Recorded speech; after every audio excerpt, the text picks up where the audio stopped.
Recently Jammu Kashmir के पूर्व governor Satyapal Malik ने सीनियर जर्नलिस्ट करण थापर और रवीश कुमार को दिए गए इंटरव्यू में पुलवामा अटैक पे काफी गंभीर खुलासे किए हैं। तो दोस्तों एग्जैक्टली क्या हुआ था, कैसे 350 किलो से भी ज्यादा आईडी एक्सप्लोजिव से भरा हुआ वैन 10 दिनों से जम्मू कश्मीर के श्रीनगर में घूम रहा था, कैसे जैसे मोहम्मद ने पुलवामा अटैक की पूरी ऑपरेशन जिसे किसास मिशन कहा जाता है उसको एग्जीक्यूट किया, और क्या बीजेपी को इस अटैक से 2019 के इलेक्शंस में फायदा हुआ। तो आइए गहराई से समझते हैं उन सभी डॉट्स को जिससे पुलवामा की कहानी जुड़ी हुई है। CRPF people asked for aircraft to ferry their people because इतना बड़ा कॉन्वॉय कभी रोड से नहीं जाता। Refused to be, yes, and I told it to the Prime Minister same evening कि ये हमारी गलती से हुआ है, अगर हम एयरक्राफ्ट दे देते तो ये नहीं होता। तो उन्होंने मुझे कहा तुम अभी चुप रहो। दोस्तों वीडियो के स्टार्टिंग में मैंने एक डिस्क्लेमर ऑलरेडी लगा दिया है, लेकिन फिर भी मैं यहाँ पे भी एक और डिस्क्लेमर लगा रहा हूँ कि इस वीडियो में जो भी फैक्ट्स मैं आपके सामने प्रेजेंट करूंगा वो मेरी कोई अपनी थियरी नहीं होगी। ये सारे फैक्ट्स द हिंदू के फ्रंटलाइन मैगजीन के द्वारा किए गए 1 साल के एक्सटेंसिव इन्वेस्टिगेशन के आधार पे है, जिसे मैं एज इट इज प्रेजेंट करने की कोशिश करूंगा, जिसका लिंक मैं डिस्क्रिप्शन में भी डाल दूंगा। बस मैं ये वीडियो बना रहा हूँ उन सभी चीजों को हाईलाइट करने के लिए जो ऑलरेडी पब्लिक डोमेन में अवेलेबल तो है लेकिन देश के लोगों को मालूम नहीं है। पूरी कहानी की शुरुआत होती है ईयर 2014 में, जब बीजेपी एक लैंडस्लाइड विक्ट्री के साथ देश में सरकार बनाती है और गुजरात के सीएम नरेंद्र दामोदर दास मोदी को इस देश का प्रधानमंत्री बनाया जाता है। और इसी साल दिसंबर 2014 में जम्मू एंड कश्मीर के असेंबली इलेक्शन भी होते हैं, और इस इलेक्शन में एक रिकॉर्ड ब्रेकिंग वोटर टर्नआउट देखने को मिलता है जो 25 सालों में जम्मू एंड कश्मीर के इतिहास में ये पहली बार हुआ था। इलेक्शन के बाद बीजेपी और पीपल्स डेमोक्रेटिक पार्टी यानी पीडीपी के द्वारा जम्मू एंड कश्मीर में सरकार बनाई जाती है, और पीडीपी के लीडर मुफ्ती मोहम्मद सईद को जम्मू एंड कश्मीर का सीएम डिक्लेयर कर दिया जाता है। और 1 मंथ के बाद ही मुफ्ती मोहम्मद सईद का देहांत हो जाता है और जम्मू कश्मीर की नई सीएम बनती है मुफ्ती मोहम्मद सईद की बेटी महबूबा मुफ्ती।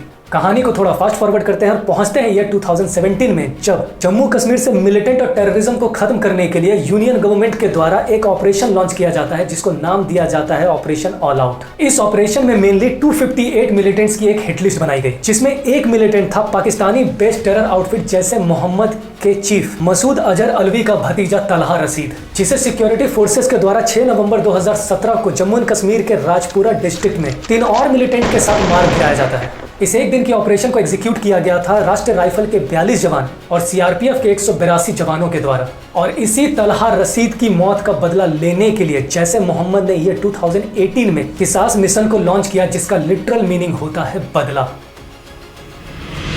फ्रंटलाइन की इन्वेस्टिगेशन के अकॉर्डिंग 3 जनवरी 2019 के दिन गवर्नमेंट एजेंसी को इंटेलिजेंस एजेंसी के द्वारा एक डिटेल्ड थ्रेट रिपोर्ट भी भेजी गई थी, जिसमें 2018 के किसास मिशन का भी जिक्र था। इंटेलिजेंस एजेंसीज ने 2018 में भी गवर्नमेंट एजेंसीज को एक इनपुट दी थी कि किसास मिशन के अंतर्गत एक टेरर अटैक होने वाला है। ये वार्निंग सही साबित भी होती है क्योंकि 18 सितंबर 2018 को जम्मू एंड कश्मीर के नेवा पुलवामा में सीआरपीएफ के 183 बटालियन पे एक अटैक होता है, बट थैंकफुली इस अटैक में किसी भी जवान की जान नहीं जाती है। इस फेल्ड अटैक के कुछ दिन बाद ही जैसे मोहम्मद का एक कमांडर मुदासिर अहमद खान, जो पुलवामा अटैक का भी मास्टरमाइंड था, 4 फॉरेन मर्सनरीज जिसे किलिंग मशीन भी कहा जाता है, उसके साथ मिल करके किसास मिशन को एक बार फिर से अंजाम देने में लग जाता है। और इस चीज की भी इंटेलिजेंस इनपुट 2 जनवरी के दिन government agencies Jammu and Kashmir के डीजी और आईजी के साथ शेयर की जाती है कि साउथ कश्मीर में किसास मिशन को एक बार फिर से एक्टिवेट कर दिया गया है। और इसमें यह भी मेंशन था कि यह मिशन तलहा रशीद की मौत का बदला लेने के लिए एग्जीक्यूट किया जा रहा है। और कुछ ही दिनों में जम्मू एंड कश्मीर में काफी बड़ा टेरर अटैक देखने को मिल सकता है। इस इनपुट में इस फैक्ट को भी अंडरलाइन किया गया था कि समीर अहमद मीर, जो पुलवामा के हाजी पईन में एक स्पेशल ऑफिसर था, उसे 1 जनवरी को किसास मिशन के अंतर्गत ही मार दिया गया है। और ये फैक्ट सही भी है क्योंकि आप समीर अहमद की मौत का न्यूज पढ़ सकते हैं। और दोस्तों ये वही समय था जहां एक तरफ जैसे मोहम्मद किसास मिशन को अंजाम देने की कोशिश कर रहा था, वहीं दूसरी तरफ बीजेपी पीडीपी के साथ अलायंस तोड़ देती है और जम्मू एंड कश्मीर में गवर्नर रूल इंपोज कर दिया जाता है। और अगस्त 2018 में सत्यपाल मलिक को जम्मू एंड कश्मीर का नया गवर्नर अपॉइंट कर दिया जाता है। जी हाँ दोस्तों, ये वही सत्यपाल मलिक है जो अगस्त 2018 से 30 अक्टूबर 2019 तक जम्मू एंड कश्मीर के गवर्नर रहते हैं। और यहाँ तक कि पुलवामा इंसिडेंट्स के समय भी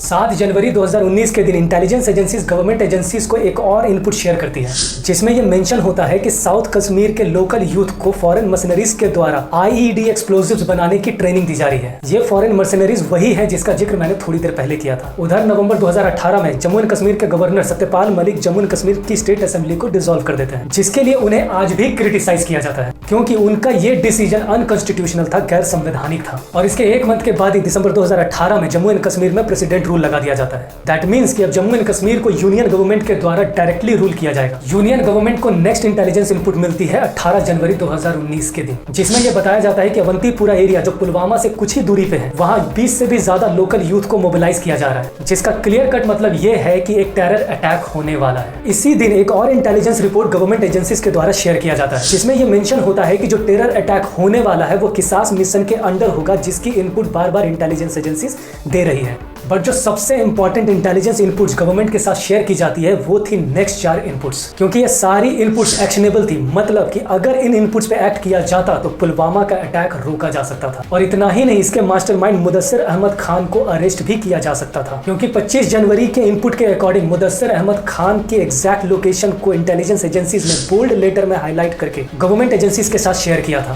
कि कुछ समय से मुदस्सिर खान मिदूरा और लावतराल एरिया के आसपास कहीं छुपा हुआ है। 24 जनवरी 2019 की एक इनपुट के अकॉर्डिंग एफटी ऑफ जैसे मोहम्मद आउटफिट मुदस्सिर खान को रिपोर्ट करती है। बेसिकली एफटी एक टेरर आउटफिट ग्रुप है जैसे मोहम्मद की, जो मुदस्सिर खान को रिपोर्ट करती है कि वो कुछ ही दिनों में एक फियादीन अटैक लॉन्च करे। और दोस्तों, ऐसा नहीं है कि मुदस्सिर अहमद खान सिर्फ पुलवामा अटैक की प्लानिंग कर रहा था, वो एक वांटेड टेररिस्ट भी था जिसने ईयर 2017 में पुलवामा के लेथपोरा में सीआरपीएफ के कैंप पे अटैक भी करवाया था, जिसमें 5 सीआरपीएफ के जवान शहीद हो गए थे। कोइंसिडेंटली लेथपोरा वही जगह है दोस्तों जहां 14 फरवरी के दिन पुलवामा का भी अटैक होता है। बट इतनी एग्जैक्ट इंटेल होने के बाद भी यूनियन गवर्नमेंट को नेक्स्ट इनपुट मिलती है 12 फरवरी 2019 के दिन, पुलवामा अटैक से जस्ट 2 दिन पहले, जिसमें इस बार इंटेलिजेंस एजेंसी ने अपने इनपुट को top secret matter most urgent quote unquote mark करके यूनियन गवर्नमेंट के साथ शेयर किया था। दोस्तों, इस इनपुट पे मेनली एक ट्विटर हैंडल का जिक्र किया गया था, जिसका यूजर नेम था sahgate313@313_get,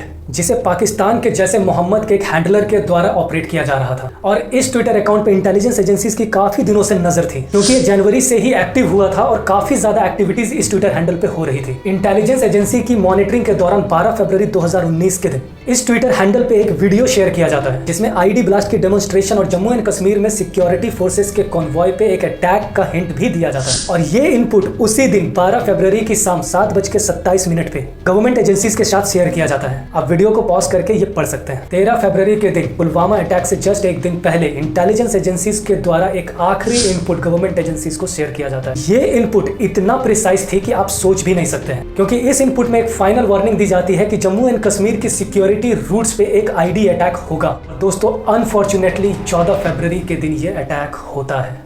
14 फरवरी 2019 ये वही खौफनाक दिन था जिस दिन सुबह 3:30 पे सीआरपीएफ का एक काफिला जम्मू एंड कश्मीर से श्रीनगर के लिए रवाना होता है। इस काफिले में टोटल 78 व्हीकल्स होते हैं और इन 78 व्हीकल्स में 2547 सीआरपीएफ के जवान उनके जम्मू से रवाना होने के ठीक 12 घंटे बाद यानी दोपहर के 3:30 पे पुलवामा के लेथपोरा में इस कॉन्वॉय के एक बस पे एक एसयूवी जो 300 किलो ऑफ आईडी एक्सप्लोजिव से भरा हुआ था टक्कर मारती है और एक भयानक धमाका होता है जिसमें सीआरपीएफ के 40 जवान शहीद हो जाते हैं।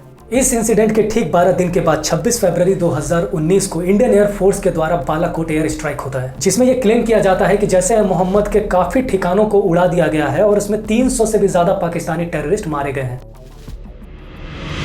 फ्रंट लाइन की इन्वेस्टिगेशन के अकॉर्डिंग ये एग्जैक्टली कहा नहीं जा सकता, लेकिन ये रिपोर्ट ये जरूर इंडिकेट करती है कि पुलवामा अटैक जो इलेक्शन से 8 हफ्ते पहले हुआ था, इस इंसिडेंट को बीजेपी और आरएसएस ने इस तरीके से प्रोजेक्ट किया कि नरेंद्र मोदी जी ही एकमात्र रक्षक है नेशनल सिक्योरिटी के। और खुद प्रधानमंत्री नरेंद्र मोदी जी ने अपने चुनाव प्रचार के दौरान पुलवामा इंसिडेंट और बालाकोट स्ट्राइक का जिक्र बार बार किया। मैं मेरे फर्स्ट टाइम वोटर से कहना चाहता हूं कि आपका पहला वोट